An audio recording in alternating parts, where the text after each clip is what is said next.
Microsoft just announced a new Microsoft Flight Simulator for 2020, and the trailer looks absolutely extraordinary.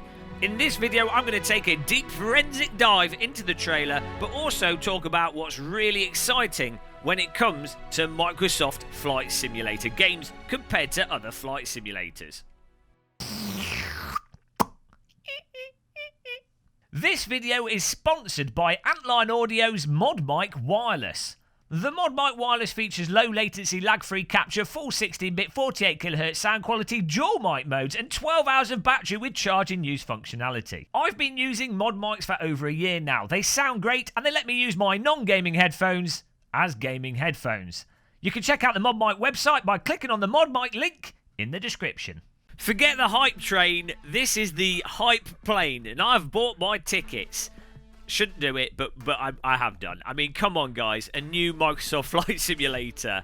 Amazing. Now, the reason why I get really excited for a new Microsoft Flight Simulator, outside the graphics, I mean, look at that. It looks incredible, is that Microsoft Flight Simulators are one of the few flight sims where you actually get a single player, you get missions, you get objectives, you get some sort of structured gameplay. Especially that was the case in Microsoft Flight Simulator X and then the acceleration expansion packs. Now there are mods for other sims. You can kind of get some of this stuff with other simulators that are on the market, but Microsoft and Microsoft Flight Sim, I always felt, did this the best in the most immersive way. And the fact that the new Microsoft Flight Simulator is going to be launched on the Xbox One really means that they're going to have some kind of solid single player there, because your average console gamer wouldn't be able to cope with just being thrown into a world and expected to just fly from A to B, and the whole role-playing thing that sort of experienced and more pure simulation players don't mind doing. And for me personally, as more of a sightseeing and casual flight simmer person, I really like having some game objectives and a bit of direction to ease me into it, and just have something to complete. I'm a bit of a completionist as well. I also think one of the really nice things with simulators is that the fact is reality is very deep, and physics in reality have a lot of depth, and they naturally have a very high skill ceiling. So when you combine the sort of physics of objects and your control and mastery of those objects with some actual gameplay and game mechanics, you end up with a very deep, compelling, and replayable game. But who knows, maybe they'll be stupid with this and it'll just be photograph this landmark, fly from A to B. Maybe they won't actually put deep game mechanics in it. But I'm hopeful, I'm being optimistic. And I'm hoping maybe they take some of this stuff or ideas that were in the original Microsoft Flight Sim X. We like the Red Bull Air Racing. I mean, look at these cityscapes, guys. If you had like the Red Bull Air Racers or jet planes, just flying between buildings and stuff would be incredible. So, you know, there's so much they could do with this, which I think would be really compelling from a basic gameplay perspective. And a gameplay perspective that wouldn't just appeal to hardcore sim fans, but a wider market. And at the end of the day, you know how the path goes. It's FPS games, it's driving simulators, then flight simulators, then train simulators, then you die of old age. And so this game potentially can bring more FPS gamers skipping driving games. Don't skip driving games, but straight to flight sim. This is going to make younger people older quicker than any other title. I believe it could happen.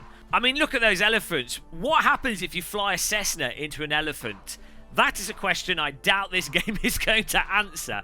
If you fly into an elephant in this, it should pop up a message on the screen saying, "Elephants are endangered and conservation of elephants is important. You've now been jailed and can no longer play the game."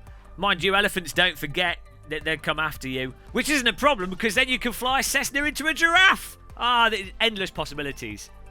Getting distracted here. Let's keep on point, guys. Outside of Elephant Carnage single player, really interesting thing to note is the fact that this is launching on the Xbox One does make me optimistic that you wouldn't necessarily need an absolute supercomputer to run this at a reasonable level on a PC. Now, that's not necessarily 100% always the case. You can optimize on consoles in certain ways, and people sometimes do sloppy console ports, but it does seem that Microsoft are kind of committed now with their sort of cross-platform thing, with them trying to integrate the Xbox and the PC and kind of virtualize Microsoft software, because that's a more future-proof way of doing games development. So I would expect this. I'm actually cautiously optimistic that this will actually run fairly decent on mid-end PC hardware. And of course, those with absolutely insane PCs, I would have thought will probably be able to match something similar to this trailer. But I mean, this trailer is obviously running on some, you know, this will be running on like 2080 Ti's in SLI or something. Who knows? Who knows? Maybe some crazy dev kit type situation. But that then leads on to virtual reality. Now, it would be mind-boggling to me for this to not have VR support. However, flight sims and VR, though they go together very well, flight sims are very demanding and VR is very demanding. So it's gonna be really interesting to see how this pans out. Also, I mean, I don't know. I'm tempted to think this is using the Unreal graphics engine, which has some interesting implications for VR. I don't know if it is using the Unreal graphics engine. It'd be nice to know for sure. But if it's using the deferred renderer of the Unreal engine, then unless Epic have some fundamental changes there, that's kind of bad news for VR, in the sense that it's very hard to get a crisp image from that. So who knows? Who knows? Maybe some special stuff's going to be done by Epic. Maybe this isn't the Unreal engine. We don't know yet until there's more details. But I mean, imagine flying around these kind of scenes in like a Valve Index or Microsoft's secret VR headset that they're releasing with their next games console. Rumor, you know, who knows? Who knows, guys? But that would be really exciting, and something of this fidelity in VR would be a fantastic way to keep your house warm. So that's good for those of you living in colder climates. But now, focusing on the shallow aspect of the graphics, which is obviously what's wowed everyone with this trailer. The immediate things that really stand out with the visuals, the weather systems. Oh my god! Actual nice, proper, what look to be proper volumetric, puffy clouds, and the weather system shot you see of the storm front coming in. If you're a meteorologist, if you're one of them, you're just going to play this for the weather. You don't even care about the planes. They could just put a hot air balloon in this and just sit there looking at it, and they'll be like, oh, look at those clouds. But normally, in the past, you'd have to buy additional content to add to your simulator to get basic weather. If this is all included in the game, fantastic. That'd be amazing. And it looks like in this trailer there seems to be a lot of variability in all the different types of weather. The lighting, specifically the shadows on this. I mean, look at the shadows from the clouds, but all the objects in the environments have really nice shadows, defined shadows under them that aren't overly harsh. You notice in the cityscapes, everything casts in shadows properly. It sounds like I'm obsessed with shadows here. But shadows are normally a very hard thing to do in a flight sim without it destroying the performance, because there's so many objects there, and it's such a complicated calculation. It's just visually unbelievable. I don't know how this is going to run. I mean, on an Xbox One, I don't know how. I'm being optimistic that maybe they've found some crazy way to get this to run okay with these sorts of graphics in real time. But I mean, look at that cloud shot. Look at the way the sunlight is bouncing off the top of those clouds and being absorbed into those clouds, and the diffusion of the light onto the dashboard. The more I look at it, the more skeptical I get as to this running in real time on anything moderate. The Xbox One version is going to look like an N64 game. Sorry, guys. Yes, the Xbox One version is the Fog edition, where we've accurately recreated British fog for every mission.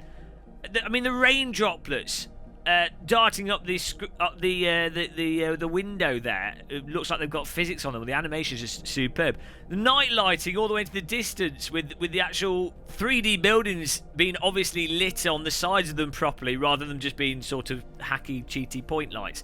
I mean, I just can't. My brain can't take it.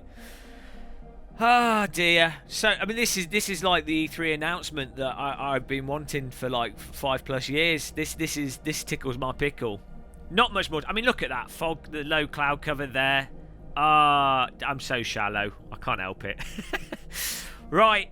You know, the only thing to better this would be if Microsoft just went, oh yeah, we're also doing new Microsoft Sidewinder force feedback joysticks for this game.